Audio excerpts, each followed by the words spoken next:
Hello，大家好，我是拜伦。脆弱的反面不是强韧，不是坚定，也不是弹性，而是反脆弱。如果人只有强韧之类的特质，就像在游戏中只有防御力和血量特别高的角色，挫折很难给他们带来伤害，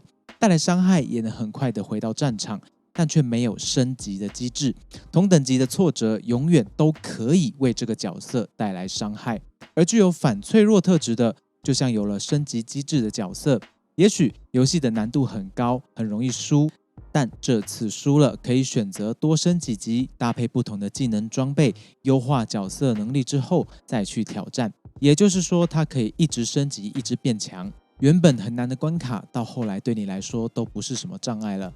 具反脆弱性的人也许并不坚强，甚至很容易崩溃，但他一定会站起来，以升级优化后的自己回来，就像锻炼身体一样。原本做不到引体向上，做不到伏地挺身的人，为什么最后能强壮到做出他们原本做不到的动作呢？因为透过适当的训练引导，肌肉不断的撕裂跟修理，变得越来越强壮，最终成长到足以拉起自己的体重，足以推起自己的身体。反脆弱的心理机制就如同肌肉的生理机制，会撕裂，会受伤，但也会让自己更加强壮。透过培养自己的反脆弱性，我们可以帮助自己用更好的思路来面对原本的挫折，做到心态的引体向上或心态的伏地挺身。反脆弱是可以从压力、变动和错误中得到对自己有用的回馈，从可能挫败我们的事件中得到比挫败感更多的经验值。从这个逻辑，我们可以把挫败看成伴随正负冲击的事件，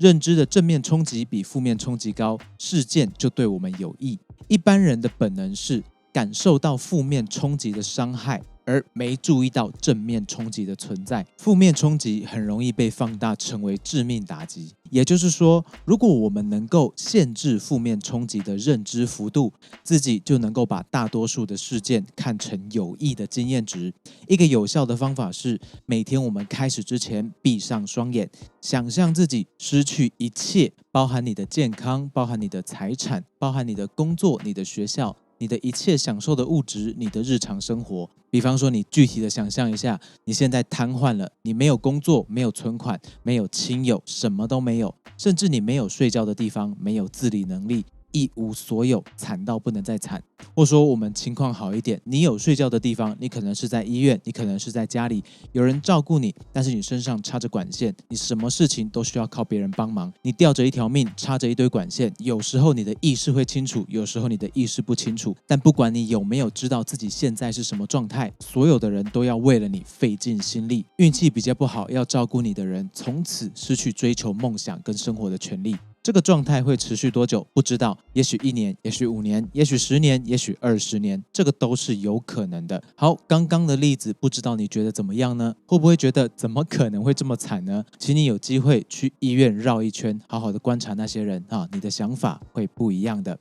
那么你要投身在这样的想象里面，去想象自己经历过刚刚那种地狱。我们要知道，那是一个可能会发生的现实，它并不是一个极端的状况。如果我们认真做刚刚的这个消极想象，经过这样心境的洗礼，当我们逐渐理解到这个处境可能发生的事实，那么刚才经历过极端悲惨人生的我们，张开眼睛的现在正在面临什么挫折呢？我们知道还有更烂的事情可能存在，我们知道我们现在有的都有可能会离我们而去，现在我们还能够享受现有的东西，还能够经历这些眼前的困难，这一切的一切都是多的，都是多给你体验，给你经验的。虽然看起来并不讨人喜欢，但何尝不是一种礼物呢？虽然这一段有点鸡汤哦，但它是一个其来有自的方法。在斯多葛哲学里面，这叫做消极想象。你每天都可以做一下这样的想象，延续这样的心态，减少你认知负面冲击的幅度。另外，我们接下来就要加强认知到正面冲击的幅度，以及练习适应不舒服。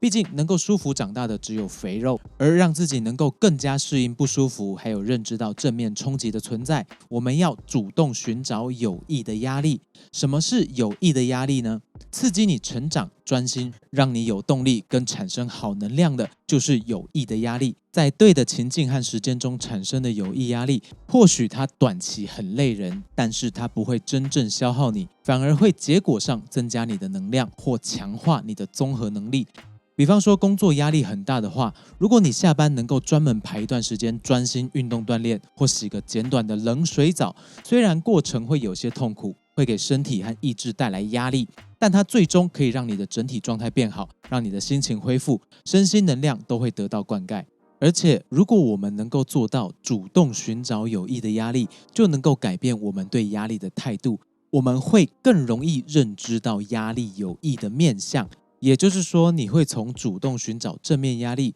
逐渐变成主动寻找压力的正面。当挫折事件发生时，当困难阻碍出现时，我们就不会陷入战或逃的反应，而是多了我能在里面学到什么的选项。我们要认知到，不管事情最后怎么发展，具备反脆弱性的人，不管有没有解决问题，都可以从中间得到经验值而进步而升级。那么这期就分享到这里，希望多少对你有一点点的帮助。我是 Byron， 我们下期再见喽。